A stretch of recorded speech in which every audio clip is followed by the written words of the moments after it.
Very good. And we're going live now. I think we've got about 100 people just jumped on. The numbers will jump up very quickly here. I'm going to give it a few minutes before we dive in with my guest. Today's live stream broadcast is going to be very educational for a lot of you. Get a pen, get a notebook, and take down a few notes. As we begin to do the kind of deep dive into understanding much of the Babylonian mysterium cult and the weird witchery that goes on in the civilizational basement, conversations like the one I'm having today with my guest, I think are going to be very important in helping us to do that triangulation. And that's what this is about. I've spent 22 years traveling the world since I launched Humanitad Foundation. I've had access at the highest levels. I've had thousands and thousands of conversations, many of them at the highest level of leadership and many of them at the grassroots level. And the conversation with my guest today is the kind of conversation I really enjoy, because he's a kind of midpoint between what I would call leadership, intellectual leadership, and grassroots, fairly radical thinking and activism. That's my words, not his. But stick with this conversation, guys. I'm going to introduce now. We've just got about 600 people jumped on now. Numbers are still jumping up. We normally really get into the thrust. We've got 1,000 people live. But this here is the cover of the book, A Brave New Future, 2084, Bitcoin, by the one and only Vindal Vandakoff. Welcome, Vindal. Do I call you Vin? Do I call you Vindal? Whichever you prefer. Very good. I'll call you Vin. Where is that name from? Just thought it up one day when I was out cycling, that's all. Just popped into my head. Excellent. It's a great name. A Brave New Future, 2084, Bitcoin. What's it about? What does the title mean? Well, the title, the first sentence, A Brave New Future, and the second sentence, 2084, both a play off Huxley and Orwell's books. Basically, it's 1984 on steroids. And then the last sentence, Bitcoin, means decentralization of the monetary fund, which basically leads to freedom of the people. Okay, so a summary of the book in particular is what? Okay, so why I wrote it, at first, there's a lot of factual books out there which deal on the same topics, but I decided to write an entertaining book, a sci-fi thriller. And the aim was to enlighten people about what has happened, what is happening in the world, and what is going to happen, where we're headed, in the hope that people will begin to question the narrative and humanity will move towards a more peaceful and prosperous society. Very good. Now, in the book, you predicted a fake pandemic, and that's why we're so excited and interested about what's going on in your head and what's been going on in your head. I've had one private conversation with you, so I do know that you're very, very learned about the kind of, let's say, the mysterium cult chessboard, as I refer to it, the kind of background machinations of our reality, hologram. But in the book, you predicted a fake pandemic. Why do you think they're using the fake pandemic to destroy the world economy now? Because that's essentially a story you told before this happened. When did you first see that happening? Well, I've been following, the economy for years, and ever since the last economic crash, it's been, on the brink of collapse. And it was eventually going to happen. And I was actually going to write it was going to happen this year, but I just said the early 20s in the book. And the reason I chose a pandemic, well, they needed something to blame the economic collapse on. So they're using the pandemic as a scapegoat to blame the economic collapse so they can usher in the new world order and the new world monetary system. The reason I did choose a pandemic, there was three thoughts. I either thought they were going to do it, either a man-made natural disaster or war or a pandemic, but they've been talking about the pandemic for quite a while. For example, just after, maybe 2 weeks after Trump got into power, they said there was 100% chance of a pandemic happening during his term. I mean, that was a pretty wild statement. That's why I went with the pandemic.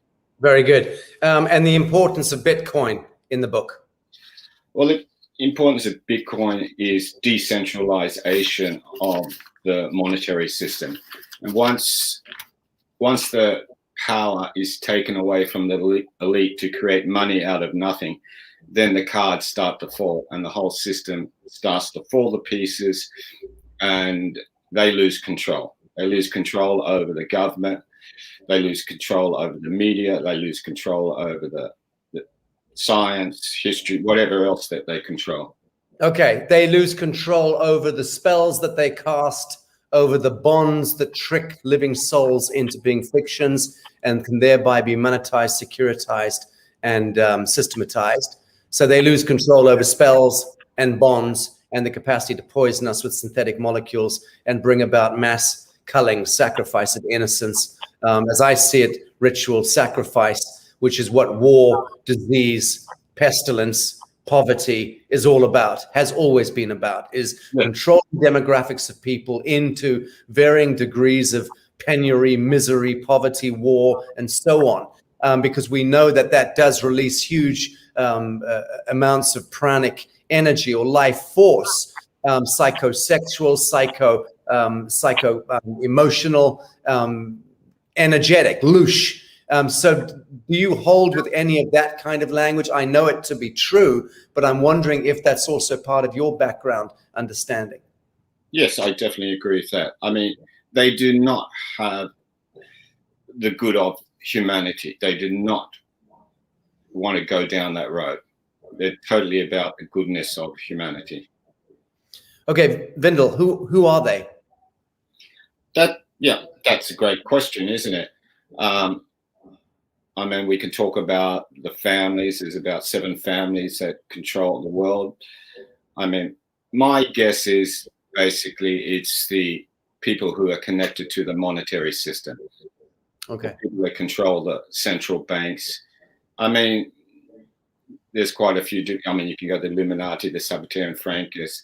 I mean, there's a whole list. Who's at the top? I don't know. I think you probably have a better guess at that than I do. I've got a very, very keen idea, not least because I'm communicating directly to some of those elements. And my understanding in these private conversations is that there is a battle and has been a battle, an internecine battle going on at the highest echelon as well, connected to those who are power brokers and parts of the are connected to the old dynastic genealogical bloodlines of controllers of humanity and of the storyline, but who are not foundationally evil. They're not demonically possessed. They're not satanic. They're not interested in blood ritualism and that kind of evil. So there seems to be a distinction at the highest level. And I think that's where the kind of white hat, black hat element comes into contrast. We start to think that there are people deeply nested within the machinations of power who in and of themselves are pro-human and are pro-evolution and pro-ascension, so to speak. And then there are those elements that are foundationally opposed to anything that affirms humanity and affirms creativity and affirms ascension, because those parasitic, satanic, malevolent elements vicariously living through their proxies, who are invariably in positions of power or in the bureaucracies and technocracies of the world that enforce rogue tyranny, power. There seems to be a very interesting alchemy there, put it that way. You're saying that there's 2 power struggles going on at the very moment. Yes. I know that's the case. So there are, and they're both of them not favorable to the Adamite, to the living sons and daughters of God, in as much as they are both connected to these old dynastic bloodlines. And they are essentially have been the invisible mastery, the invisible hand for thousands and thousands of years. But the elements that I'm speaking to within the positive aspect of that leadership are telling me, for instance, things about what's behind Bitcoin, why it was created as a litmus test for the quantum financial system. That's all it is. It's a litmus test. Don't get too wound up about Bitcoin. It's a very finite thing because it was set loose in order for them to be able to calibrate and understand. And that's been told me directly. So there are a bunch of different things that I've been told from that level that are making a great deal of sense about the madness I'm seeing in Washington, D.C. and in the Vatican complex and the Bank of International Settlements and so on and so forth. But let's get back to your book. Do you think that the Chinese social credit score system will be rolled out for the rest of the world as it is in the book? And do you think that China is being nurtured as a model for the New World Order, the surveillance state? I definitely think China is being nurtured as a model for the New World Order. I think, a really good example of that is just what happened in Wuhan, where they locked down people at the beginning of the pandemic and said, hey, look what China did. That was really successful. Why don't we all do this? And the world followed. I think that was one of the first tests and steps towards it. And I fear that's what will happen with the social credit score. Eventually they're going to be saying things like, look at China, look how well their society does. What do you think? Yeah, exactly right. And I mean, you also bring up 9/11. So let's just swing to that, because that's also seminal piece to our modern, the modern narrative and where we're at in this dialectic between the fundamentalist Islamists and fundamentalist Christian mindset, Judeo-Christian mindset, should I say. All of that kind of social and cultural engineering, which to my mind didn't work. I think that the satanic dream spell of 9/11, the felling, Gog and Magog, I don't believe it gained its thrall in the way that it was intended. But you bring up 9/11 several times in your book, A Brave New Future. Why is it such an important theme to bring up? Well, I think 9/11 was the lie that triggered the use to bring in the harsh surveillance laws, which have basically eroded our freedoms and our liberties, all under the ruse of the war on terror, which I prefer to call the war of terror on humanity, which has basically placed humanity in a perpetual state of terror and anxiety, and it's sort of prepared them for this pandemic that has come along because they're already in the mindset. Yeah. Actually, in the book, there is when they're at the elite school and the elite children are learning about how to control the world, etc., etc. And in one of the boys stands up and he says, look, do you want to try my 9/11 trivia quiz?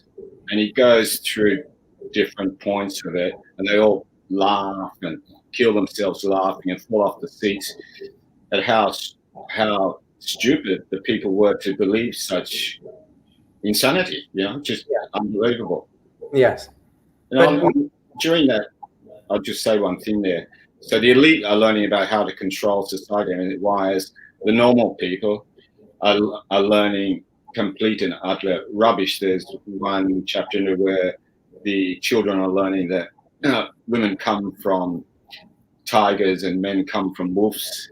And I gave it to a few people to read before I published it, and they said, hey Tim, if I had have learnt that in school, I would have believed you. Yeah. Where does that particular piece of prophecy come from? The cats and the tigers and the wolves. I just made it up. Okay, got it. So it's not connected to some ancient Cherokee or. No, what I'm saying is that what you're being taught a lot of the time is absolute garbage, nonsense. Yeah, exactly right. And just plucked out of the thin air by some Edwardian gentleman or some member of the Fabianist Society back in the day, right? Yeah. Right. Okay. Well, I think it's more insidious than that, because I think that the narratives and the counter narratives have variously been assessed for impact and designed for impact. I had an extraordinary conversation with one of the most powerful men in the world yesterday for 2 hours nonstop, and the call came at 2:30 in the morning. I was wrapping up after live broadcasting. I was exhausted, and I saw the call coming, and I had to take it. The last time I spoken to this individual was over 2 years ago, and when he calls, I just have to take the call or I miss the boat. and we spoke for 2 hours. And he is one of the most powerful men on the face of the earth. And he explained to me that one of the, as we got into the Mysterium cult and we got into understand, because I asked questions trying to understand and triangulate more and more about what brings about the status quo as it is today, where the entire civilizational model is in inverted geometry, where up is down and left is right and boys are girls and, you know, and good is bad. And it's insane. So, and he chuckled at that and explained that that was part of the long, slow poker hand that was played in order to bring about a incessant wheel of dystopia. And one of the things that he explained to me was that pork, the actual pig flesh, was genetically bred and hybridized between the human and I think it was the old French boar going back millions of years or hundreds of thousands of years. So humans and the French boar at that time were bred in order to create this staple farm creature that could really live anywhere in the world and would eat trash and get fat and have a lot of bulk, and you could eat it. Well, he explained that what pork does is by design, and he's insisting that it's by design, is it slowly and insidiously transgenderfies an entire civilization. It creates female hormones in a male and counterpoint masculine hormones or testosterone in a female. So men start growing, you know, tits and going quite feminized in their aspect and stepping out of the warrior flame, and women start growing beards and getting all, you know, aggressive and lose their true connection to the nurturing mother. And so he said that this counterpoint is being designed to bring about civilization and cultural dystopia in all parts of the world. Fascinating. I mean, does that something like that ring true to you? I've never heard anything like that before, but you know, nothing surprises me anymore. I mean, we live in Bali, so the Balinese eat a lot of pork. So have you ever seen anything there? No, well, I can tell you that since they've been eating pork, I mean, I love the Balinese to death. They're my brothers and sisters. I live amongst them, but I'm not impressed by the warriors. I'm not seeing much warrior spirit here in my blessed island against this tyranny of COVID and all the attendant bullshit that comes with it. I'm not seeing men stand up and tell the government to stand down and tell the local official to get the fuck out of Dodge. I'm not seeing what I would normally expect from a warrior race. So no, I don't know. I can't answer the question, but I do foundationally, I'm interested in why, you know, the difference between halal meat and kosher meat and things like that's a very interesting subject. Okay. It's interesting because the Japanese eat a lot of pork. Okay. And, you know, over the last 35 years I've been in Japan, I've noticed the masculinity of men has decreased. And my wife says, where have all those samurai gone? You know, right. You know, we've taken kids to amusement parks and all the girls go on all the roller coasters with the boys. You know, that's not just once. Okay. My wife keeps saying, where are all the samurais gone? Where they go? It wasn't like that 35 years ago. Very interesting. Well, I mean, I'm going to keep an eye on our audience. We've got about 1,700 people have joined us in our cozy little theater this afternoon. Numbers are still going up, but I'll keep an eye out on some of the comments here because I'm sure that some folks might want to be commenting to pig and flesh eating. I'd also like to bring up about, you know, perception, people's perception, you know, as I call it, the perception deception, you know. I think people really have to realize that, you know, how is your perception created? It's created from information. So where are you getting the information? You're getting it from the media. You're getting it from education. You know, if the media and the education system and, you know, of course, other forms of information are giving you the wrong information, then obviously your perception of the world is going to be completely wrong. Yeah. And I think that's one of the big things we're dealing with at the moment, especially during this pandemic, is people's perception of the world is is completely different, and they can't grasp the total, inverted world that we're actually living in. Yes, yes, indeed.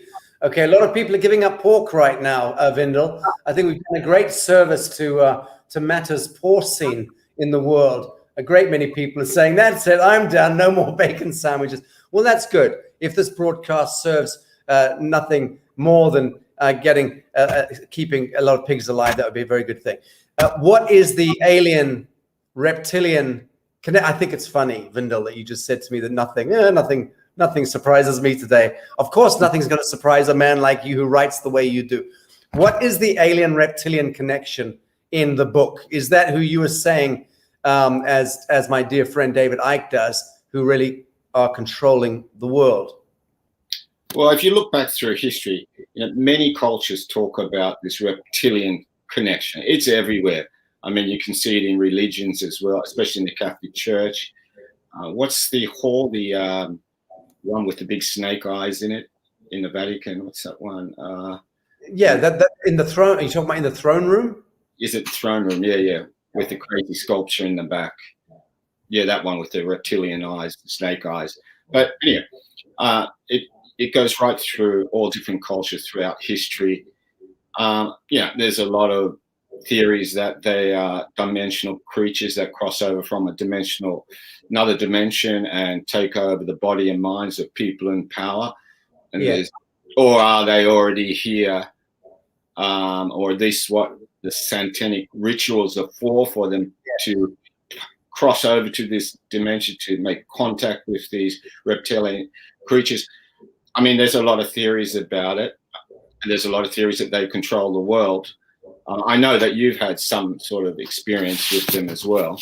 Yes, that's right.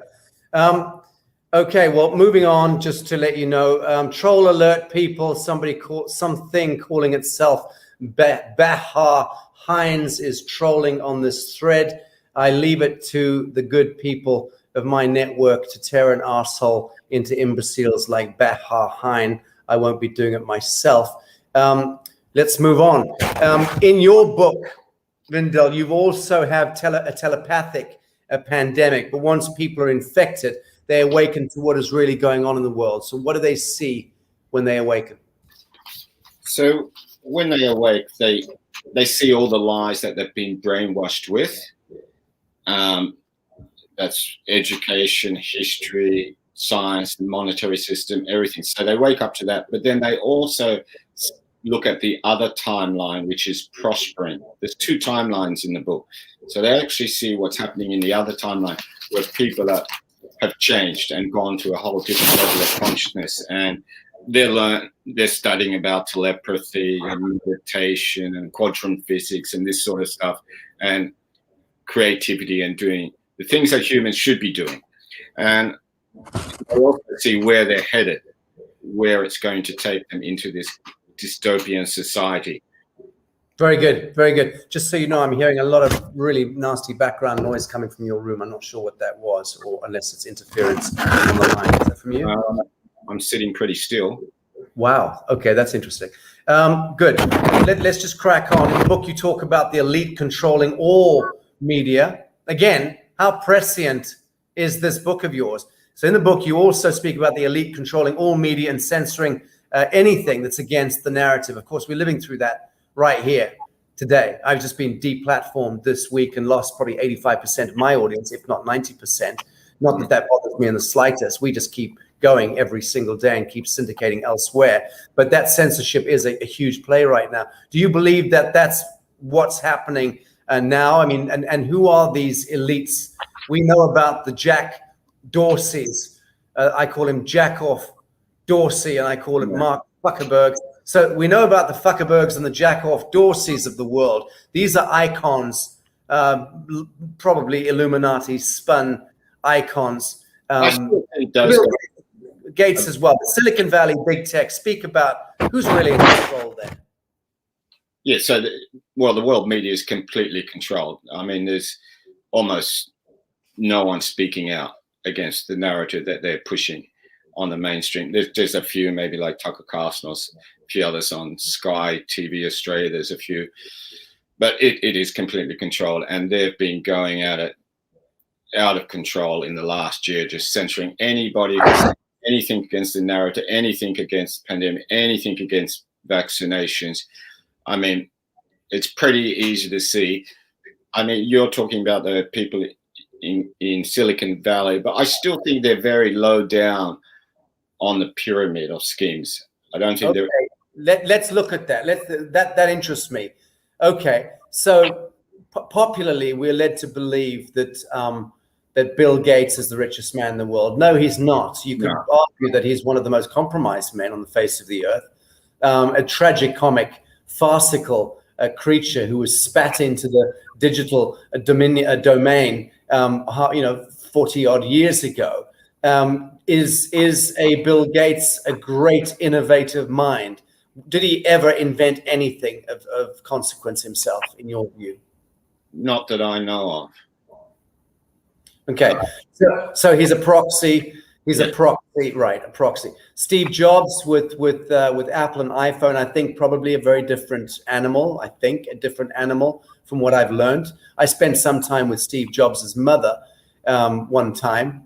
We were both on a flight, sat next to one another for about 8 hours. I think it was from. I think we were flying from Cairo to Athens or something. I had a delightful conversation. She was in her 80s. And she was doing her last hurrah flying around the world. She'd always wanted to do it on her own, but she'd had to grow up and become a mother and a good wife. And by the time she realized that her son was a billionaire and wanted to send her, and she said, "No, I want to do what I wanted to do when I was a student, and I want to go around the world on my own." So she did in her 80s. Went and flew around the world, and I caught her on one of those hops, and we were sat next to each other, completely fell in love.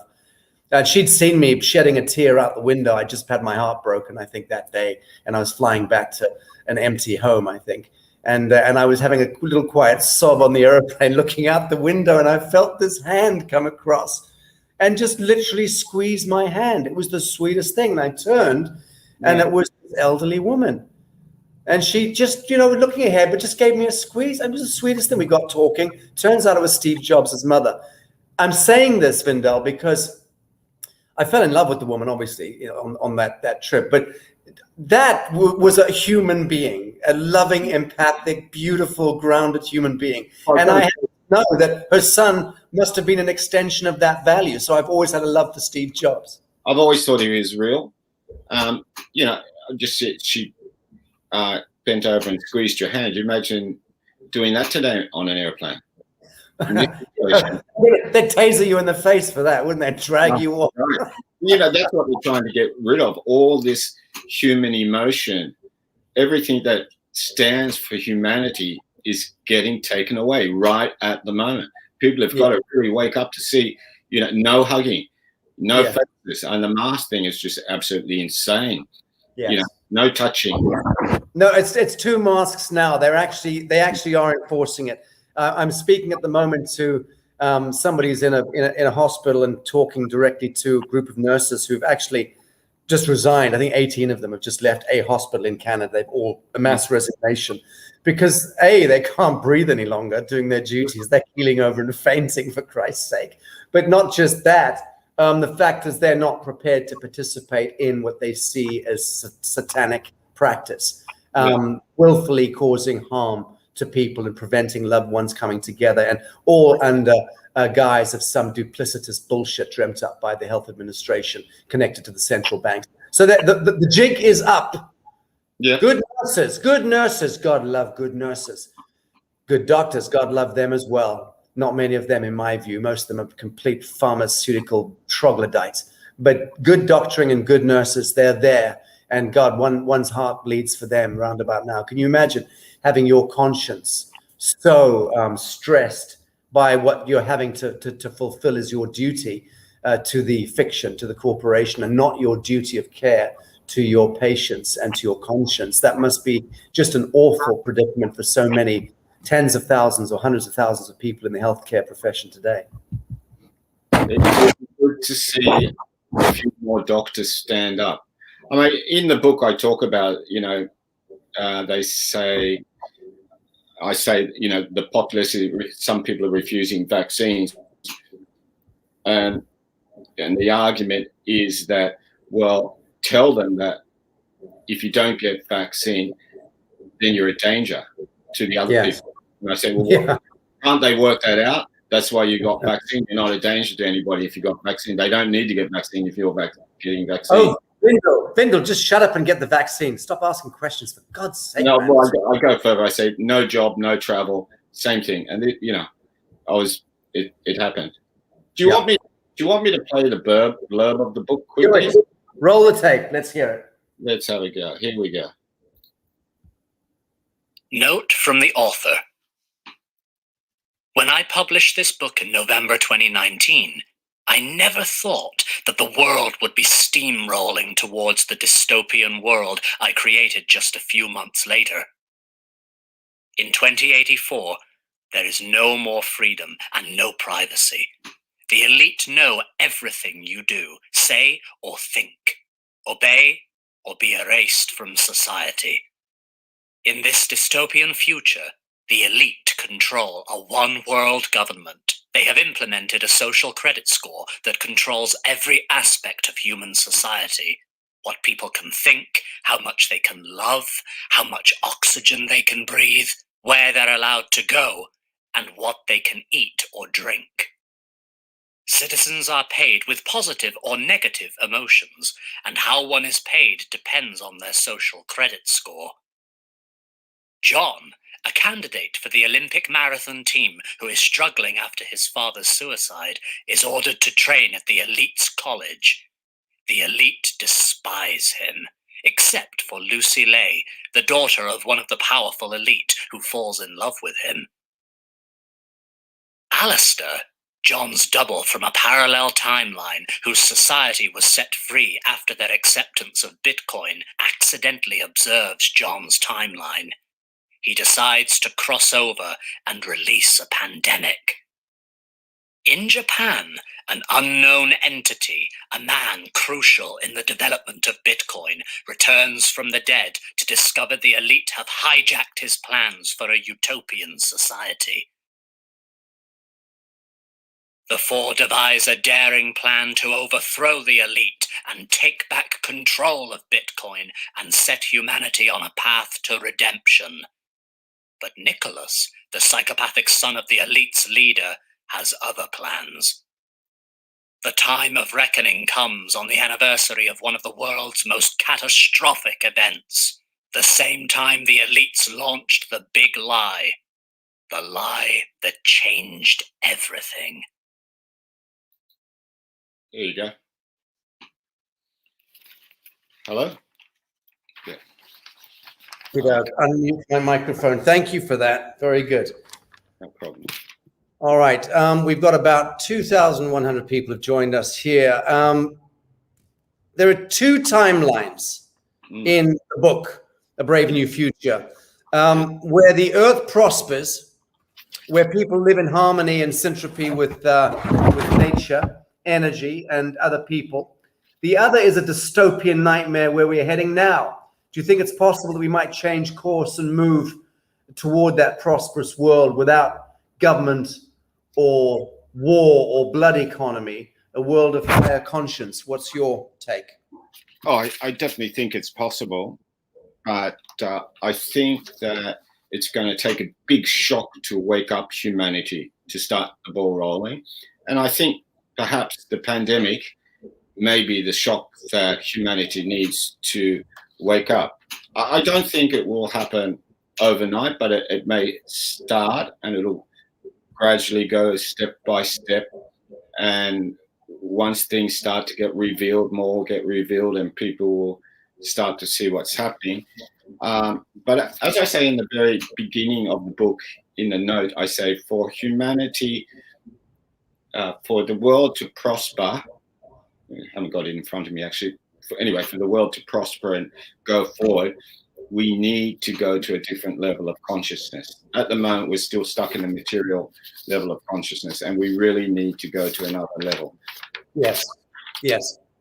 Okay. Well, I just want to open up the conversation. We've been 36 minutes. We were going to keep this to half an hour, but let's run for a few minutes and I want to just have a look at some of the questions coming in or some of the comments coming in. Just so you know, we got people from all around the world, so many different countries. I'm not going to run through the list of them. A lot of people asking questions like, someone's asking thoughts on Elon Musk. You know, that's a good question. My own thoughts on Elon. You know, my rule of thumb is not to defame or slander anyone who's not a public servant.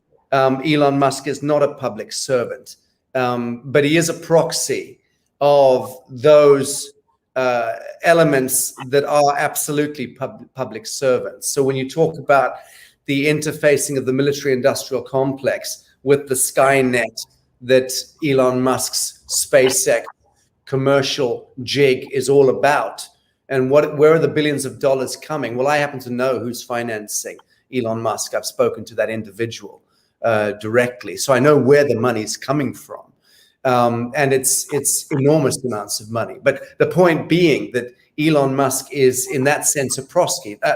Now he knows that.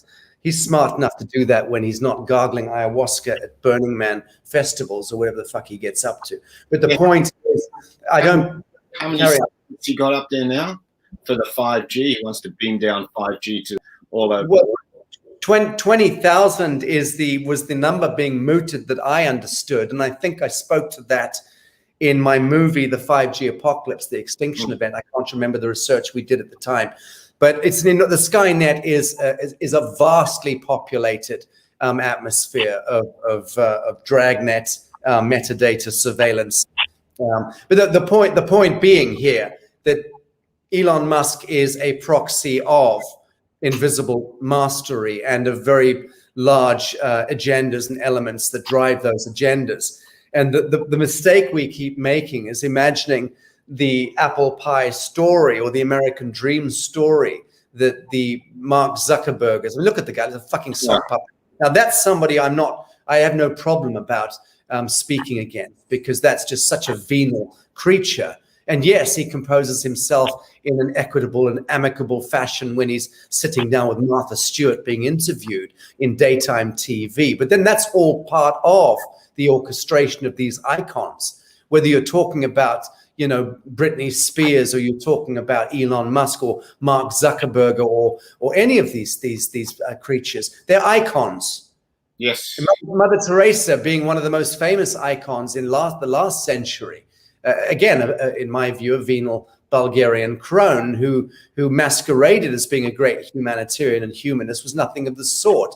Everyone we now know, I knew 15 years ago what the actual statistics were relating to infant mortality in her grubby little clinics and hospices, or whatever the hell it was that she was running, her syndicate of children's homes, and her shuffling around, you know, talking about let them suffer, it's the suffrage of Christ, and that way they'll come back, you know, whatever, just grisly stuff. But the point is that the whole world was sold an icon there in Mother Teresa, and that was Vatican Complex 101 PR machine working overtime. They create and conflate and inflate these icons. They then canonize them and turn them into saints, incidentally. Neat little trick, that one, huh? Yeah. Think about the merchandising sales just there. Anyway, it's disgusting. And the point is that's all part of the interventionist, intercessionary paradigm that the Catholic Church and government itself represents, the intercessionary. A government intercedes between us and self-governance or autodetermination as a species. Therefore, get rid of government altogether. A church, any doctrine and dogma in a churchish sense stands between us and our redemption and our salvation. Any priestly caste ultimately is an intercessionary. Now, when you're talking about the shamanic element, an invocatory element, there's a different aspect there. You get healers and you get doctors. Healers are good, doctors are bad. Doctors are there to dock the merchandise, the chattel, the vehicle, the ship into dock. Because you are, from birth, as many of us are waking up to, we are only demarcated as chattel, as merchandise. Okay, we've already been turned into the straw man, into the fiction, into the birth bond or the treasury bond, against which the rest of our lives' actions are variously penalized by the government, by the state, and monies are then invisibly discharged against that treasury bond behind our backs. So that's how government, in the fictitious economic sense, monetizes and makes money off you, even if you're a low-born piece of shit living on the street. As long as you've got a passport or an ID, you've got a treasury bond. Right, yeah. But you get it. There's your Canaanite ritualism happening. Yeah, I do talk a little bit near the end of the book about a sort of a transition over to a world without government. Just briefly, I'll just say it briefly. So in the first level, it's the politicians are still around, so they've got to be put on contracts and held liable for the promises. If they do not fulfill what they're going to do, then they're liable for prosecution. The next level was you can still have your representatives for a state or a town or whatever, and they can go to the central parliament and debate the topic or the new law or whatever, but they don't have the right to vote. The right to vote goes back to the people. So they can debate it. Everybody can watch it live as all the different representatives debate, but then the people vote by means of blockchain. We might as well use technology, which you can't corrupt, and they decide. So that's just sort of two steps towards, I won't say the rest because it spoiled the book, but it's these transitional steps towards a society that doesn't need this huge central government. So a blunt question to an author I regard as a brilliant author to a brilliant book. Are you hiding behind authorship? Are you a frustrated activist? Yeah, yes and no, but I've written a few books similar like this. I wrote one about Fukushima. It's called Fukushima: The Secret. It's on my website, which is, again, it's an entertaining sci-fi book connected with facts and things. I wouldn't say that I'm frustrated. I'm happy if just one person reads the book, Very good. More the better. Okay. I'd be suicidal if only one person read my book. I'm just being honest with you. I take your point, Vindal. I think that's very gracious of you, and thank you for the answer. Someone here asking, crypto, yes or no? Thank you. God bless. Well, Brad, thank you, and God bless you, brother. Crypto, I'll jump in there first. Yes. Crypto, categorically yes and no in perfect balance. Crypto, anything is not good in as much as cryptographic is stealth. Anything that is stealthy or in stealth is not standing in the flame of pure truth, is not standing directly under the central sun or the universal gaze of the Almighty. Therefore, crypto is not a good thing. Having said that, the awakening that's taking place of monetized, securitized, and butchered human beings stepping away from the thrall of government and central command and control through usury, scarcity economics, and indentureship to the token, the fiat token. We, to some extent, have needed to become a little cryptic and wear a balaclava and do a bit of a leopard crawl through the corporatocracy. To that extent, I'd say that yes, to be very cryptic right now is probably a very good thing. But don't bind yourself to crypto anything. Realize that that must be an intermediate measure of how we reclaim sovereignty within a blood economy. Step away thereby from that blood economy. And by blood economy, what I mean is, because someone else has asked the question, what do we do about Dan Andrews? How do we get rid of him? You get rid of Dan Andrews by stopping paying his fucking salary, excuse my language. That's how you do it. Then you drag him out into the market square and you beat him with a stick. Proverbially speaking, people, metaphorically speaking, I would never incite violence. Beat him with a stick, proverbially, and tar and feather the son of a bitch, okay? That's how you deal with treasonous sons of bitches. We did that 500 years ago, 5,000 years ago. I don't see what's different today. We've just become, let's say, we've eaten too much pork in the interim, okay? We've become too feminized in our aspect. We've lost our verve. We've lost our spunk. But we get rid of public servants by getting rid of them is the answer. By not sitting in our cave asking the question, how do I do something? You actually go and do it. That's the point. consciousness in action. Go and confront the state, the tyranny, the official, the clerk, the court, and deal with it. I've done it for decades. Just go and front it up and learn the craft of civility. Be kind, be gracious, and be firm. You are the sovereign. You are absolutely the sovereign. And when you know it, you can move mountains and you can see around corners. That's all I can say to that. What's your take, Vin, on crypto? Yes or no? Okay, I'll just say one thing first, what you were just saying there. So actually, when they do awaken, when they get infected by the telepathic pandemic, they also see the answer, how to get out of the system. I'm not going to say it, but I'm just going to say that actually the answer is given to them. Anyway, that's if I go back to crypto, what I think of crypto. Well, two things. I think at the moment, to be holding fiat currency is probably certain suicide, because we're probably going to have hyperinflation and collapse of economies not too far down the road. Yep. Yeah, and I do agree with you about what you said earlier about crypto and the connection and all that with the elite. But the other good thing I see about people realizing, so they look into crypto and they have a look, well, so what's different from crypto to fiat? So people are starting to think, people are starting to look at the monetary system and ask questions about it and actually understand what this big scam is, which has been going on for hundreds or thousands of years. Yes. So, I have to do different thoughts, but I'm happy that people are starting to look at the system at least and starting to understand the system. Yeah. And that's a step. Very, very good. Someone's asking here, I never know whether I should name people because some people get offended if I name them in the public, but someone's asking the question here, what about, in talking birth certificates and all of the fictitious straw man bullshit, what's my comment on Russell J. Gould? Russell J. Gould is the true U.S. Postmaster General. But he's not just the U.S. Postmaster General. In point of fact, he's the global Postmaster General in true form, if you understand how this works.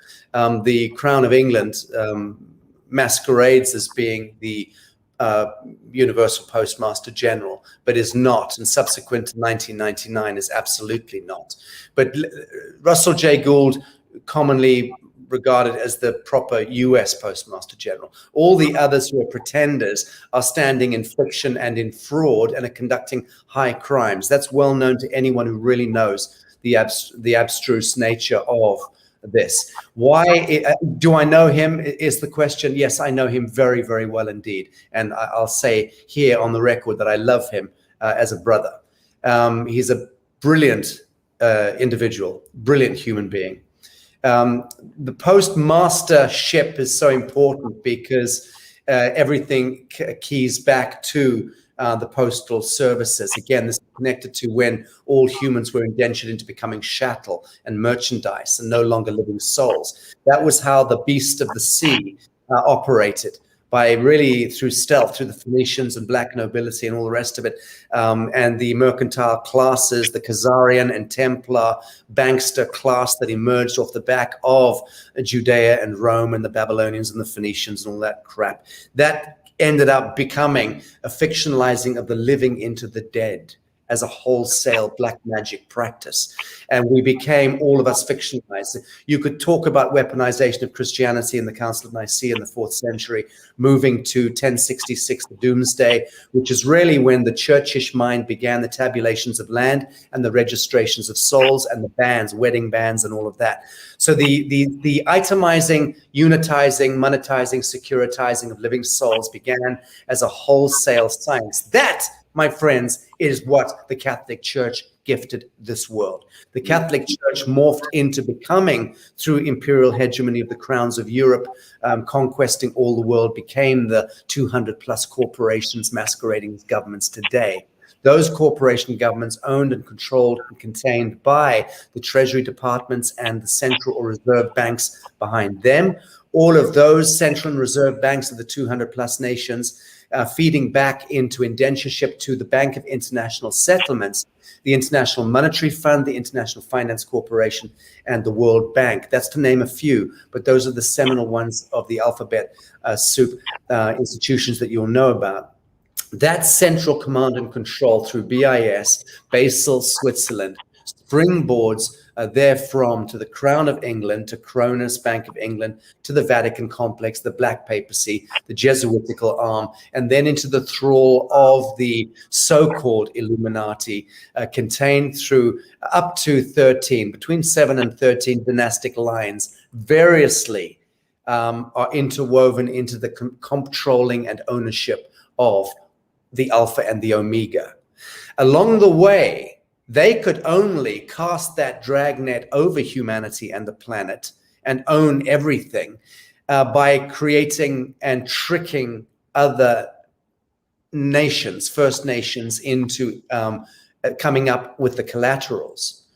Because to create a monstrous scenario like the global financial quadrillion-dollar system, you have to have the basic law, universal law, and trust and equity law demand that you have a collateral or a guarantor. And so they had to, in a sense, trick steal Solomon's gold, trick the Philippines and the Chinese and the Indonesians into lending gold variously. The Russian land holding, the whole of the contiguous land of Russia, is one of the prime collaterals. All of the oil and gas money coming out of the Arab world is also one collateral. It's a prime collateral. So there's three. Gold, that's the ancient gold. I've handled some of that myself in the palace of A1M1 a couple of years ago. And we've also been into underground caves, island caves, where we've witnessed some of the gold catchments. That's all real and true. I've met with the general, five-star military general, who is the living trustee of the Russian collaterals, and he's a beautiful soul. And he's been wrestling with the Illuminati to get remedy for the Russian people. That was what happened subsequent to the toppling of Tsar Nicola and the Bolshevik Revolution, which was financed through Wall Street by that same Sabbatean hand that I was talking about earlier. So the main collateral, forget the gold, forget the land and resources, forget the money coming out of the oil and gas and the Federal Reserve. The main collateral, as I have determined and defined it, is living souls turned into fictions, into trusts and bonds. That comes down to spells and bonds. So that, to me, is the true collateral behind the fictitious, usurious, penurious global financial system. That is collapsing now because it had to collapse, because collapse was systemically written into it. What takes over from it? Well, that's where the Bitcoin bit, and that's where the book of Vindal's is worth anyone reading to understand some of the machination there.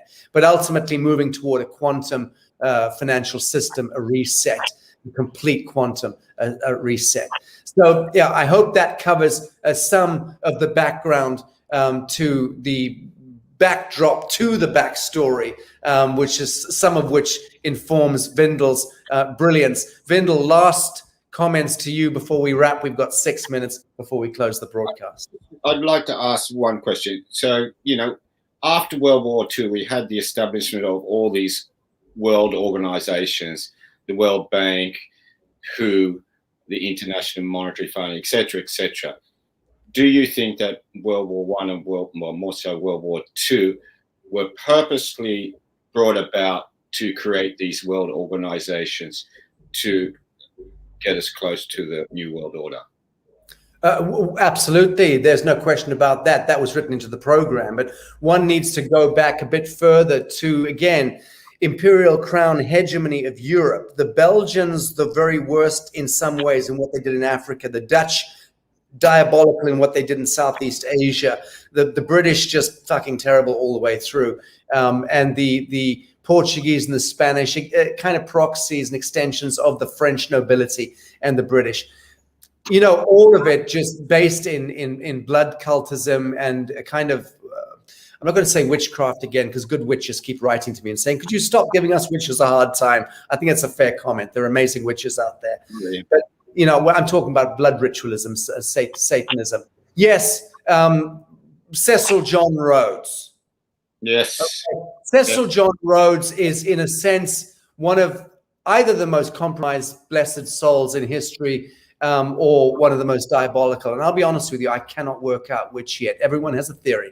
I sat as a little boy barefoot in Africa where I grew up. I sat on his grave many, many times in the Matopus Hills, the most beautiful landscape of raw Africa, which is where I grew up. And I used to go running up the top of the Matopus Hills and sit on his grave, which is built into the granite, and just looking out into the bush.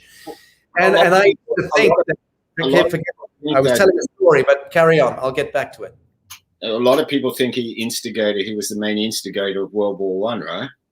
Well, that's what I'm getting to. So the point is, I was a classic example of somebody cult programmed into believing that Cecil John Rhodes was a great man, a great visionary, a great seer, a commander, a pioneer. No, nothing to do with that. That was part of his own character, being a pioneer and what have you. But he was co-opted by Cronus, by the crown. He was a proxy of that. He went forward, and they followed him. He essentially carved a line down the spine of Africa, a line of blood. Okay? If you wonder why the St. George's cross is a red cross on a white background, and that is Empire Central, people. That is blood cult running from north to south, from east to west on a canvas of innocence, white.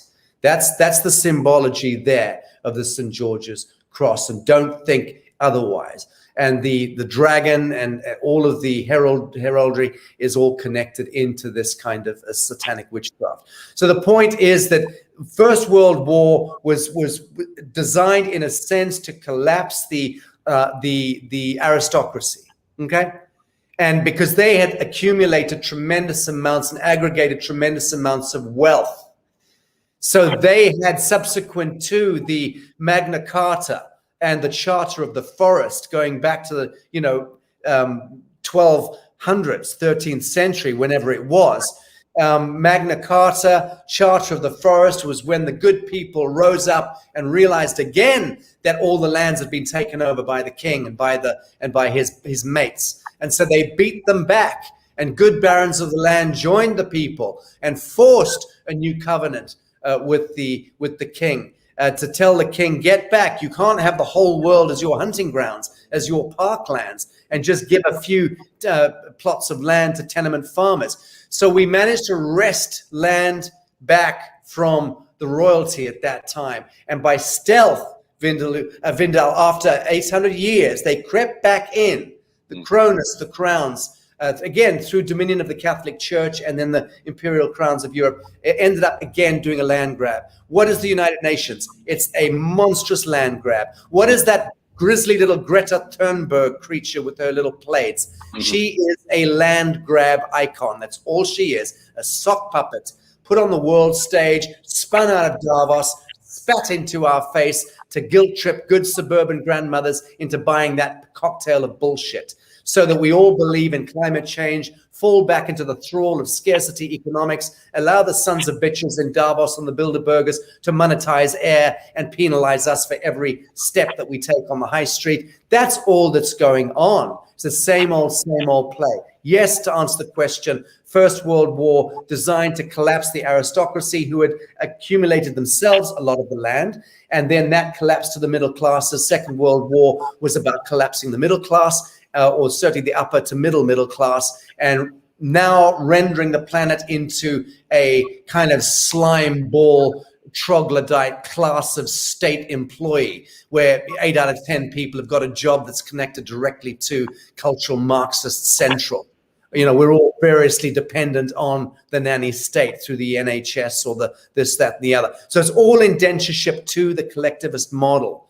And that's where we've arrived at, with there's very few of us artists and poets, writers, thinkers left. It was always in the remit of the Illuminati I'm not going to have a bash at the Illuminati here, but of the Sabbateans, to destroy the intellectual class. They don't like people like you, Vindal.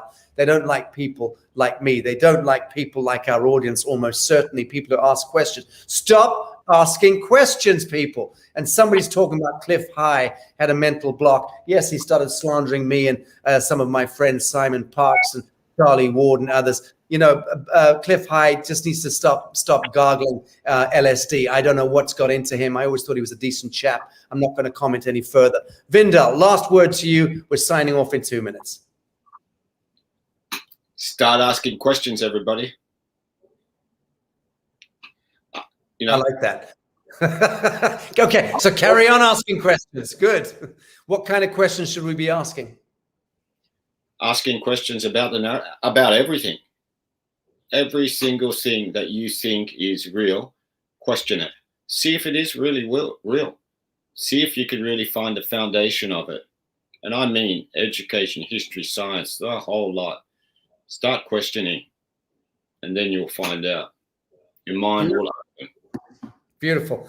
Vindal, Vandakoff, A Brave New Future. Delightful speaking to you. 2,500 friends have joined us today. I anticipate tens of thousands will have watched this by tomorrow. I think your book is going to have a very significant impact. And I've thoroughly enjoyed speaking to you. Thank you. Me too. Thank you very much for having me. Right. And I'll turn to my beloved brothers and sisters and fellows out there and just say thank you again for the degree of intelligence and consciousness. I'm so honored to see how many incredibly intelligent people. I'm sorry we can't get to that many questions today, but always welcome. It is ultimately one planetary conversation we're having right now, all of us, and it's one that demarcates the line between the living and the dead. We choose the living. God bless you all. Thank you.